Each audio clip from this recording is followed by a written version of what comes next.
Hey guys, Dusty here. It's Sunday, I'm all done training, and that means it's time to break down my week's worth of training. So this week wasn't a very big volume week. Some things did come up that cut into my training, but this week looked like 12 hours worth of training, and that was broken down into 5 swims, 4 rides, 4 runs, and 2 kettlebell sessions. And let's get into it and break down the schedule. Okay, here we can see all the training sessions that I did.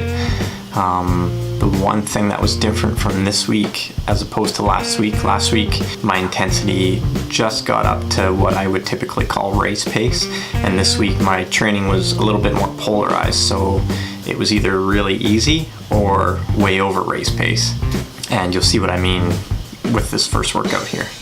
Okay, so my first session of the week was 15 by 1 minute on Zwift, and that was broken down into 5 by 1 minute at 400 watts, 5 by 1 minute at 375 watts, and 5 by 1 minute at 350 watts. I like how I set this one up doing the hard work at the beginning, because right now I'm definitely not in good enough shape to do 15 by 1 minute at 400 watts. And this was a great workout. Definitely had a little bit of a rider's high after this one. Normalized power was 255 watts for the hour, so pretty good power for my weight. Heart rate was 147, so that's kind of low end zone 3 for me. So all in all, that was a great workout. After that, I went to the pool, did a whole bunch of drills on Monday and just kind of easy swimming. I believe the pool was quite busy that day, so kind of threw the set aside that I was going to do and just focused on some drills, which I needed for Monday anyways, and I got about 2K of swimming in. Finished off Monday with 20 minutes worth of kettlebell sessions, and that was one of my 2 strength sessions I did this week. Moving on to Tuesday, me and a training partner did 25 by 100 in the pool. I think we did short warm-up and short cool-down, so that was about 3K worth of swimming.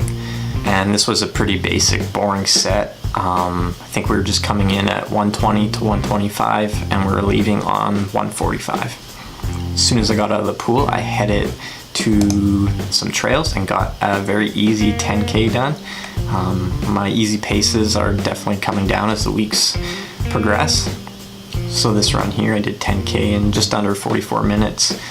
Kept my heart rate in zone 2 with an average of 138. And Tuesday was a good day. I was all done my training by like 10:30, I think. So had the rest of the day to recover and spend with my little one.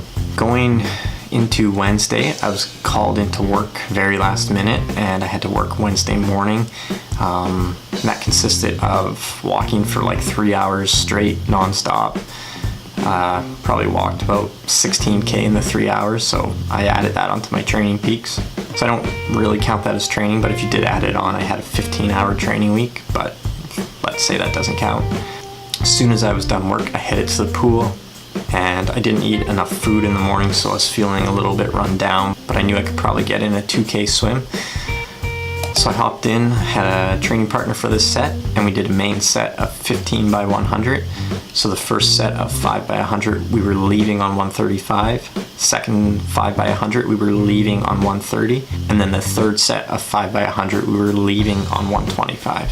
So this set felt really comfortable for me. Had I swam another 20 minutes, I knew my lack of fueling throughout the day up to that point would have caught up with me though. And then a little bit later on Wednesday, I hopped on Zwift and wanted to do some sweet spot intervals. I chose to do the short version, which for me is 40 minutes of 5 minutes at 290 watts and then 5 minutes at 265 watts. But halfway through this set, I decided to just do 30 minutes and not 40 minutes worth. My heart rate was just quite a bit more elevated than usual, and it wasn't going back down, so I knew there was really no point in pushing through that workout. That's not the point of that workout. Still got in an hour at an average of 216 watts. So decent workout, but I knew I needed to quit that one early, get some food in me, and get to bed early. Alright, moving on to Thursday. Thursday was a bit of a speed focused day. Did a whole bunch of 50s in the pool to kick off my day. Only worked out to about a 2K swim, but we were swimming some of those 50s very high end, very fast. So some really high quality swimming in that workout. Right after the swim, I fueled. I think I had a banana on the way to the track, and then I knocked off a 10K run consisting of a main set of 10 by 400s. And I wasn't doing these as fast as I could. I was just looking to go a little bit faster than race pace. So I think for most of them I averaged 75, 76 seconds, which is about 3:10 per kilometer pace. And then the last one, I picked it up a little bit and I came in at 70 seconds, which is about 2:55 per kilometer. And when I'm fit, that's kind of what I would expect all 10 to be, at 70 seconds or even a little bit faster. So Thursday was nice. Just like Tuesday, I was done all my training before lunch, minus, a little bit of recovery like foam rolling and stretching. And after the track on Thursday, I went to my local running store and bought a new pair of shoes, which are fantastic. They're the new On Cloud Swift. You can expect a review on those probably on Tuesday. All right, moving on to Friday. Friday's swim was 2K with a decent little set of 3 times 4 by 100. But Friday was an interesting day. I met my friend there and we did the swim together, but we also did just a little bit of stretch cords before we hopped in the pool, and then we also got some swim footage of each other swimming. After reviewing it, I definitely have quite a bit to work on, especially my catch, and hopefully getting footage of myself swimming is something I can do at least once a month going forward from here. And then a little bit later on Friday, I hopped on Zwift and I did a 2-hour ride, most of it being easy with the exception of I did 3 climbs up the volcano, and each time I increased my effort. So the first time going up, I kept it pretty easy, I think just grinding it out at probably about 250 watts, 60 cadence. And then the last time I was going in between, I think 335 and 340 watts, and I did that climb in about 7 minutes. It's a little bit of an over threshold and some strength work in this ride, but all in all, relatively easy ride, minus those 3 climbs, especially that last one. That one stung a little. After 2 hours on Zwift, I took my new shoes out for a little test run, and I just did about 3 miles or 20 minutes worth of running, and they felt great. All right, moving on to Saturday, my plan was to ride, maybe even do a double ride day, but my plan was to start off the day with a 2.5-hour ride. And I tweaked my neck during the warm-up, and I didn't want to progress the injury at all. So I just took it real easy. I did about 30 minutes at 100 watts. Kept my heart rate under 100. I don't know the last time that's happened. And then throughout the day, started feeling a little bit better, so I did a pretty easy 20-minute kettlebell session to wrap up Saturday. And then we come to today, Sunday. I just did an easy 19K on the Trans-Canada Trail, one of my favorite places to run.